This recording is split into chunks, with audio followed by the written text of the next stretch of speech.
Have you ever heard things like when your time is up, it's up, or it's all in your genes when it comes to how long you'll live? Well, that is not true. The truth is that what most people believe about aging is false. And it's really tragic because they're missing out on the key that's going to help them thrive later on in life. Today, I'm going to dispel the most popular myth about aging. After this talk, you won't be able to look at aging in the same way. It will put the power back in your hands. Stay tuned.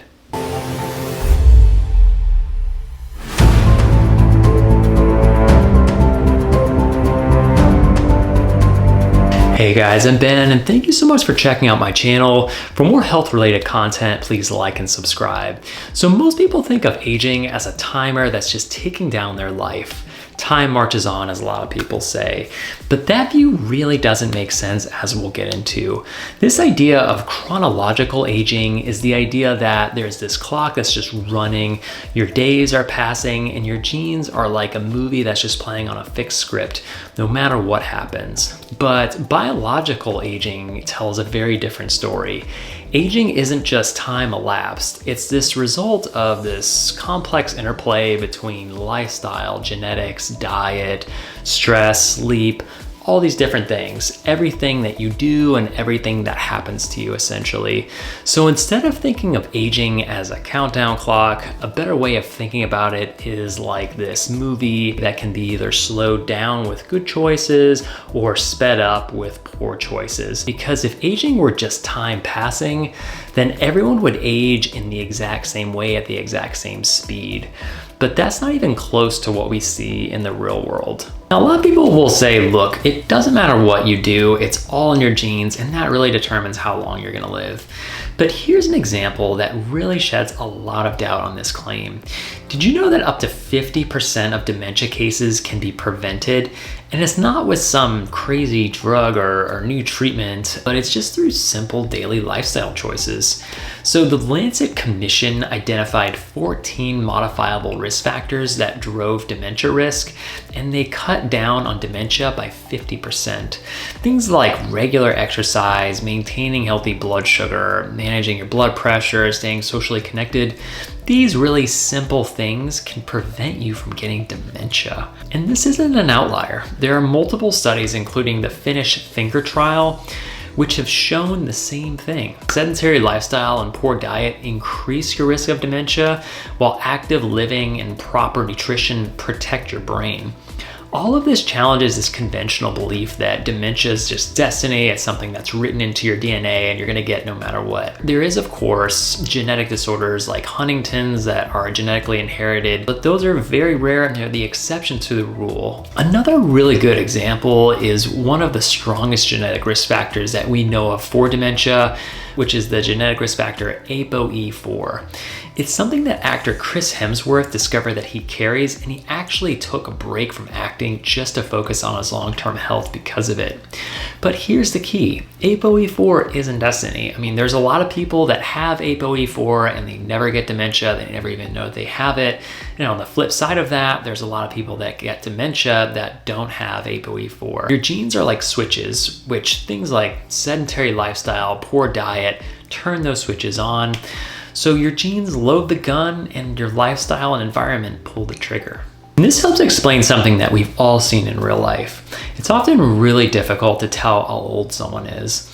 In the Danish twin studies, researchers asked people to guess how old someone looked just based off of their photographs. Now, people were really bad at guessing chronological age, but here's the really interesting part.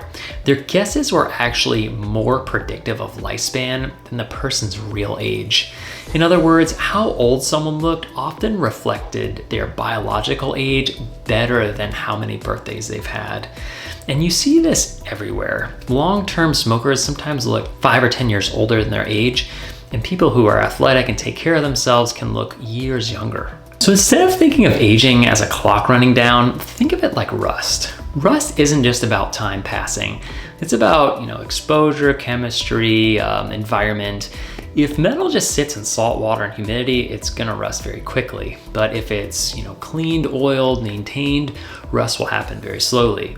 And aging works in the same way. It happens to all of us, but the rate depends on how we live our lives. And we can actually measure this rate. There are tests called epigenetic clocks that estimate your age and predict your health span and lifespan. They don't just count how many birthdays you've had or how many years you've lived. They measure what's happening inside of your cells that actually drives aging. Two of the most well-known examples of this are GrimAge and PhenoAge. They look at chemical markers on your DNA that control which genes are turned on and off. And those patterns reflect how fast or how slow your biology is aging. Now, I've never done this because the idea of doing that kind of freaks me out, to be honest, but those are available if you want to check them out. But here's what's key. What shapes those patterns? It's usually lifestyle. It's sleep, diet, exercise, stress, relationships, metabolic health, all of those things. In other words, the way we live our lives determines how quickly or how slowly we age. Now, the extremes of aging really exemplify this. Progeria is a condition in which children age very rapidly. At just 1 or 2 years old, many of them look like somebody that's in their 80s. They have hair loss, stiff joints, thin skin, and wrinkles. And progeria shows us something very interesting about aging. In this condition, the body produces a protein called progerin, which accelerates the same biological processes that all of us experience. It's just at a super high rate. Insights from progeria have influenced researchers who actually study those with progeria to learn how to maybe slow down or even reverse aging. So in people with progeria, the clock isn't simply counting down faster. The mechanisms that slowly age all of us are running at fast forward. Progeria makes it clear that aging isn't just about the passage of time, it's about these biological processes that age us. Now, on the other end of the spectrum, there are those that delay aging significantly, often living to be 100, 110, even 120.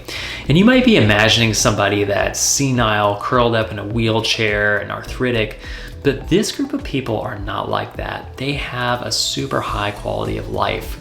One of them is water skiing if you look it up, and another one, Dr. Ellsworth Wareham, was actually performing cardiothoracic surgery in his 90s. The blue zones are really well known now, you've probably heard of them, but they are the areas in the world where these people live the longest and the healthiest. And they aren't doing anything revolutionary really. For the most part, they're just moving daily, eating unprocessed foods, staying socially connected, and they're really not chasing longevity. It's just the life that they chose is conducive for that goal. So their lifestyle slows down the same biological aging processes while progeria rapidly accelerates it. So the real question isn't how old are you, it's how quickly are you aging? And I'm curious to know, how long would you like to live one day? Do you want to be a centenarian or a super centenarian? Please leave your answers in the comments below. And if you want more health related content, please like and subscribe. And thank you so much for watching. Take care. I'll see you guys. Thank you.